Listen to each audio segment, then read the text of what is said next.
Narendra Modi Trump കൂടിക്കാഴ്ചയെയും കേരളത്തിലെ ഇടതു സർക്കാരിന്റെ വ്യവസായ നയങ്ങളെയും പ്രശംസിച്ച ശശി തരൂരിനെതിരെ തുറന്നടിച്ച് കെ മുരളീധരൻ.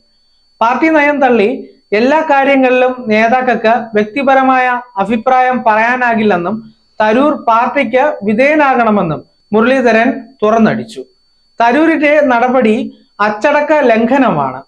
ഇക്കാര്യത്തിൽ ഹൈക്കമാൻഡ് തീരുമാനമെടുക്കണം. 4 തവണ ജയിപ്പിച്ച പാവപ്പെട്ട പാർട്ടി പ്രവർത്തകരെ തരൂർ മറന്നുവെന്നും മുരളീധരൻ വിമർശിച്ചു. ദേശീയ നേതൃത്വമാണ് അതിന് മറുപടി പറയുന്നത്. ഞങ്ങളൊക്കെ സാധാരണ പാർട്ടി പ്രവർത്തകർ. അദ്ദേഹം ദേശീയ വർക്കിംഗ് കമ്മിറ്റി അംഗവുമാണ്, വിശ്വപൗരനുമാണ്. അതുകൊണ്ട് അങ്ങനെയുള്ളവരുടെ കാര്യത്തിൽ ഞങ്ങളെപ്പോലുള്ള സാധാരണക്കാർ അഭിപ്രായം പറയുന്നത് ശരിയല്ല. അത് ഹൈക്കമാൻഡ് ഉചിതമായിട്ടുള്ള തീരുമാനം എന്താണ് ഹൈക്കമാൻഡ് എടുക്കണ്ടേ. 4 തവണ ജയിപ്പിച്ച പാവപ്പെട്ട പാർട്ടി പ്രവർത്തകരെ തരൂർ മറന്നുവെന്നും മുരളീധരൻ വിമർശിച്ചു.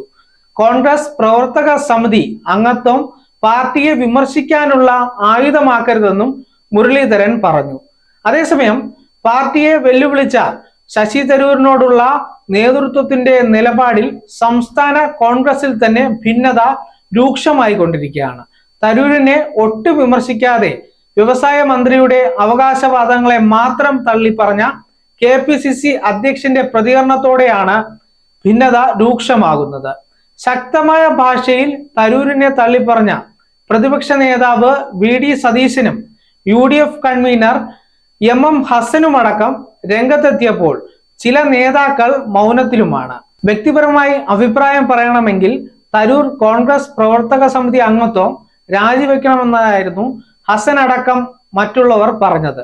മറുവശത്ത് തരൂരിന്റെ പ്രശംസ പിടിവള്ളിയാക്കി മുഖ്യമന്ത്രി അടക്കമുള്ള CPM നേതാക്കൾ പ്രതിപക്ഷത്തെ കടന്നാക്രമിക്കുന്നതും UDFൽ തലവേദനയ്ക്ക് ആക്കം കൂട്ടുകയാണ്.